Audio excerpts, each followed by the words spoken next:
Friends, क्या आपने कभी सोचा है इंडिया का सबसे आखिरी कोना कौन सा है? क्या कन्याकुमारी? जी नहीं, उससे भी नीचे समंदर के बीच में एक छोटा सा आइलैंड है, ग्रेट निकोबार। आज वहाँ कुछ ऐसा होने जा रहा है जिसे सुनकर दुनिया भर के साइंटिस्ट और सरकारें आपस में भिड़ गई हैं। वहाँ बन रहा है 81,000 करोड़ का एक ऐसा प्रोजेक्ट जो इंडिया की किस्मत बदल सकता है। लेकिन इसके पीछे एक काला सच भी है। सबसे पहले ये समझो कि सरकार वहाँ क्या कर रही है। देखो, जैसे हम अपने घर के बाहर एक छोटी सी दुकान खोलते हैं ताकि आते जाते लोग सामान खरीदें, वैसे ही सरकार निकोबार में दुनिया की सबसे बड़ी दुकान पोर्ट खोलना चाहती है। इसके 4 मेन पिलर हैं। कंटेनर टर्मिनल, पोर्ट, दुनिया के बड़े बड़े जहाज़ जो चीन से अमेरिका जाते हैं वो इसी रास्ते से निकलते हैं। अभी वो सिंगापुर रुकते हैं, हम चाहते हैं कि वो हमारे यहाँ रुके। सोचो कितना पैसा आएगा। इंटरनेशनल एयरपोर्ट, अब जहाँ इतना व्यापार होगा वहाँ बिजनेसमैन पैदल तो आएंगे नहीं, उनके लिए एक शानदार हवाई अड्डा होगा। बिजली घर, भाई इतने बड़े शहर को चलाने के लिए लाइट भी तो चाहिए।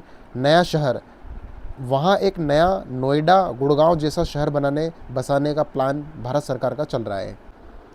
अब इंडिया का फ़ायदा क्या है?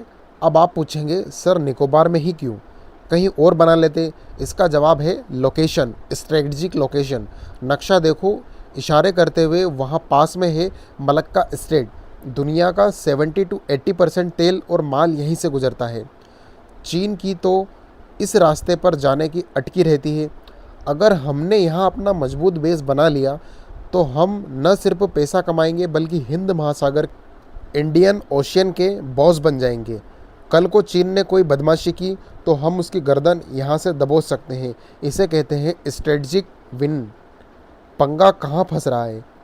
अब आते हैं कहानी के विलेन पर, मतलब उन दिक्कतों पर जिनकी वजह से यहाँ एक बड़ा बवाल मचा हुआ है। देखो भाई, तरक्की की एक कीमत होती है। यहाँ 3 बड़ी मुश्किलें हैं।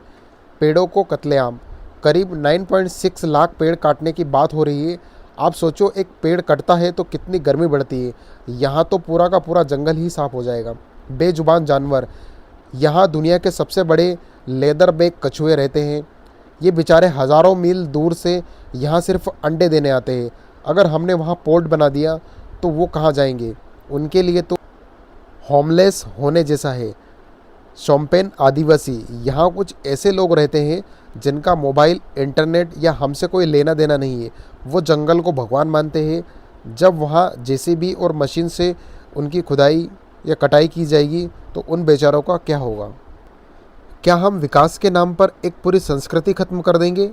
सरकार की सफाई और जुगाड़, सरकार भी जानती है कि बवाल बड़ा है, इसलिए उन्होंने एक जुगाड़ निकाला। वो कह रहे हैं अगर हम निकोबार में पेड़ काटेंगे तो हम हरियाणा के अरावली में नए पेड़ लगा देंगे। अब फ्रेंड्स, आप खुद दिमाग लगाओ। निकोबार का मौसम है बारिश वाला, समंदर वाला, और हरियाणा है सूखा इलाका। क्या निकोबार के शेर या दुर्लभ परिंदे हरियाणा के पेड़ों में रह पाएंगे? ये थोड़ा वैसा ही है जैसे किसी भी एसी वाला कमरा छीनकर उसे धूप में छाता पकड़ा देना।